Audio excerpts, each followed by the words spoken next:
you know that hidden in the Old Testament, it almost says that the name of the coming Messiah is Jesus. First of all, the Old Testament talks about a descendant of David who would be called the branch. For instance, Jeremiah 23 verse 5 says, "Behold, the days come, saith the Lord, that I will raise unto David a righteous branch, and a king shall reign and prosper, and shall execute justice, judgment and justice in the earth." If David is the tree, then a branch is his descendant. Simple enough so far, right? But the very next verse says something phenomenal. It says that in the days of this branch, Judah shall be saved, Israel shall dwell in safety. And then it says, "And this is his name, whereby he shall be called, the Lord our righteousness." Jeremiah 23 verse 6. Think about that for a moment.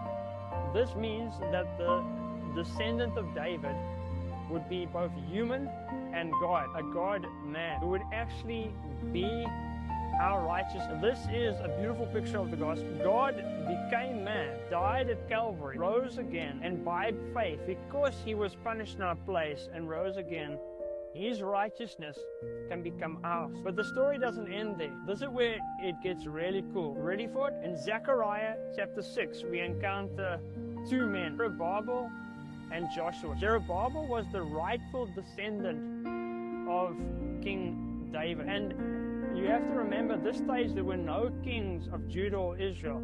The northern kingdom had been taken into captivity by Assyria, and the southern kingdom had been taken into captivity by Babylon. But the descendants of the king were still there, like Zerubbabel. Alongside him was Joshua the high priest, descendant of Zadok and Aaron. Zerubbabel was a descendant of Jeconiah, also known as Jehoiakim, the last king of Judah to have surviving children. This detail matters because the final king, Zedekiah, had all his sons killed by Nebuchadnezzar, king of Babylon. So the royal line could only continue through Jeconiah, who did have children. After the Babylonian captivity, Zerubbabel returned with the remnant of Israel to rebuild the temple, Ezra 3 verse 2.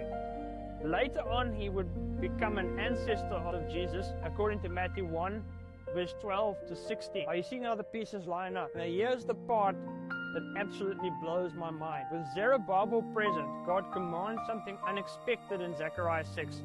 He tells them to crown Joshua, the Levite, as the high priest, who is not a descendant of David. Listen to these words. "Then take silver and gold, and make crowns, and set them upon the head of Joshua, the son of Josedek, the high priest, and speak unto him, saying, Behold the man whose name is the branch." Wait a minute, did you catch that? Isn't the branch, according to Jeremiah, supposed to be the Messiah, the descendant of David, the Lord our righteousness? And yet here, the branch has been associated with the Levite priest. We keep reading, "And he shall grow up out of his place, and he shall build the temple of the Lord, and he shall be a priest upon his throne." Suddenly we're seeing a king who is also a priest. This is striking because kings came from Judah, the southern kingdom, and priests came from Levi, and the two offices were never united. So what's on here? Here's the key. Joshua does not remain on the throne. The crowns placed on his head are symbolic. Zechariah 6 verse 14 tells us the crowns were placed as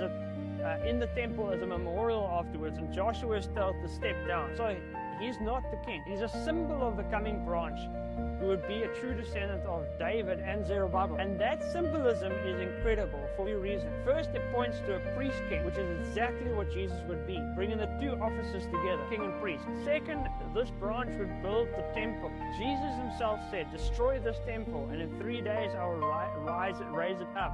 And John tells us plainly that he is speaking of the temple of his body, the death and resurrection of Jesus Christ, John 2 verse 19 and 21. And third, and this is the clincher, the person chosen by God to sit upon a throne as a Levite and symbolize the coming descendant of David, this Lord our righteousness, was named Joshua. And Joshua is simply the Hebrew name for Jesus in the New Testament. Coincidence? Hardly. So let me reiterate this. The Bible testifies in the Old Testament that there would be a descendant of David, a man called the Lord our righteousness, who would build the temple and reign as a priest king.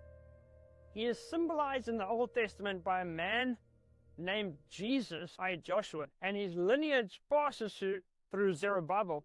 Honestly, you can't get clearer than that.